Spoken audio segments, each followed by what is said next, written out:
keeping up with the news at all, you know there is a massive migration happening from the Islamic world into Europe and the United States for that matter, through the refugee program.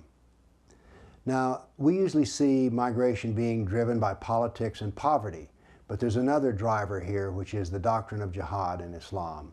How does this work? Well, let's start with timekeeping and the calendar. In Islam, they don't use the same calendar we do. They use when they mark a year, it has AH after it, in the year of the Hijrah, migration. And why do they do this? Well, you see, it's very simple. You would think that Islamic calendar would start with the birth of Muhammad or the date of the revelation of the Quran, but no. Instead, the Islamic calendar starts with what brought it success, migration. You see, Muhammad preached the religion of Islam for 13 years in Mecca and persuaded 150 Arabs to become Muslim. Not a very high success rate. When he was driven out of Mecca and went to Medina, he became a jihadist and a warlord. And this brought him enormous success.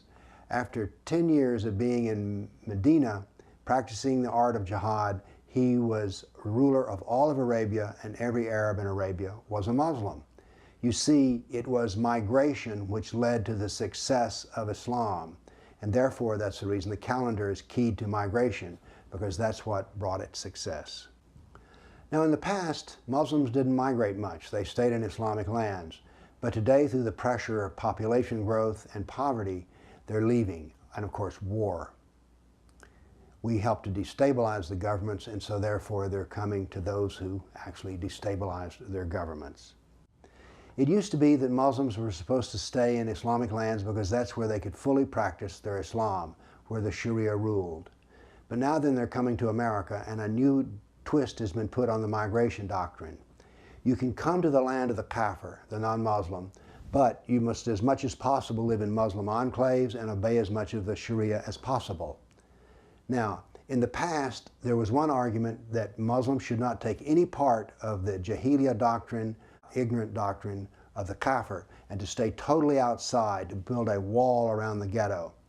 But the Muslim Brotherhood has advocated a new argument. No, the immigrants are to start taking over the process of politics, stay in enclaves as much as they can, and then enter into politics where they start to influence the schools, laws, civil rights laws, halal food, and other such things.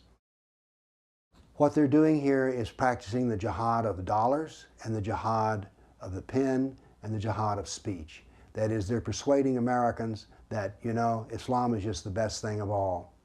So they're quite political in their arguments and their presence in front of our legislatures.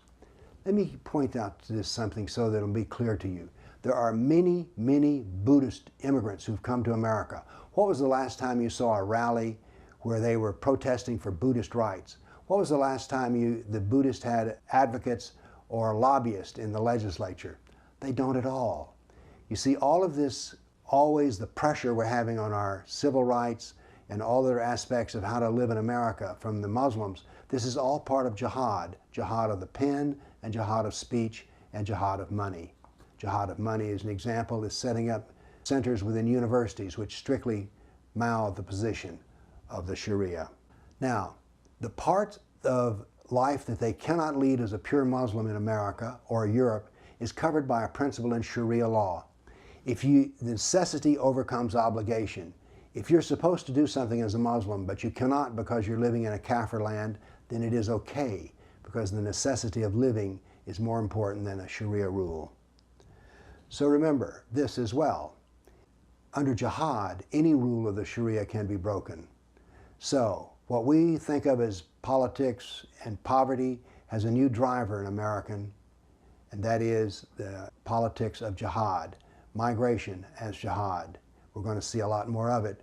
What are we going to do? Do we want to sustain our civilization? Then how are we going to deal with this problem? And why do we keep bringing in more and more of it? Think about all this. Thank you.